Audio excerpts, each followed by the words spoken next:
வணக்கம் அரியலூர் மக்களே.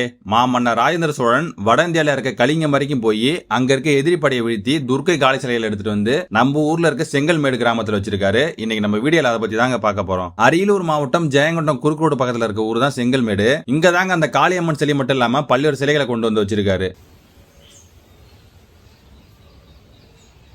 உள்ள போனதுமே அறநிலையத்துறையில ஒரு போர்டு வச்சிருக்காங்க. இதுல என்ன போட்டிருக்காங்கன்னா, அங்க இருக்க சிலையை எப்படி மாமன்னர் ராஜேந்திர சோழன் அங்கிருந்து கொண்டு வந்தாருங்கிறத போட்டிருக்காங்க. கிபி 11ஆம் நூற்றாண்டு அந்த காலகட்டத்தில் மாமன்னர் ராஜேந்திர சோழன் கங்கை கொண்ட சோழபுரத்தை தலைநகராக கொண்டு வட இந்தியால இருக்க கலிங்கம் வரைக்கும் போய், அதாவது இப்ப இருக்க ஒரிசா, அங்க சோமவம்சி வம்சத்தோட மன்னரை வீழ்த்தி வெற்றியின் அடையாளமா அங்கிருந்து 10 அடி அளவுக்கு உயரமுள்ள ஒரு காளி சிலையை கொண்டு வந்து நம்ம செங்கல்மேட்ல வச்சிருக்காரு. காளியம்மன் சிலை மட்டும் இங்க இல்லங்க, துர்க்கை, பைரவர், பைரவி சிலைகள் இங்க இருக்கு.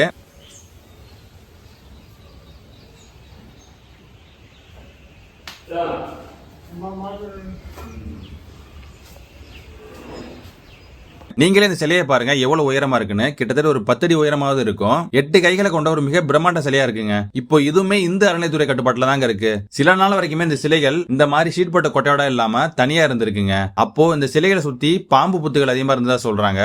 ஆனா இப்போ ஓரளவுக்கு ரெடி பண்ணி இங்கே சுத்தி காம்பவுண்ட் வால் எல்லாம் வச்சு தண்ணீர் வசதி, பாத்ரூம் வசதியோட ஒரு சுற்றுலாத்தலமா ஆக்க ரெடி பண்ணிட்டு இருக்காங்க. இப்போ அவங்க என்ன பண்ண போறாங்கன்னா, இந்த ஷீட்லாம் ரிமூவ் பண்ணி கேரளா ஸ்டைல கட்ட போறதா நான் கேள்விப்பட்டேன்.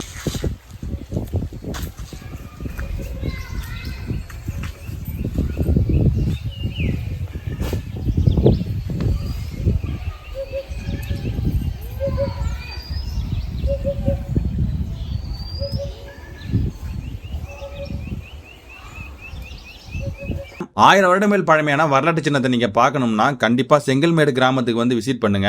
எனக்குமே தெரியாதுங்க செங்கல்மேடு கிராமத்துல இந்த மாதிரி மாமன்னர் ராஜேந்திர சோழனுடைய வரலாற்று பொக்கிஷம் இருக்குன்னு. கண்டிப்பா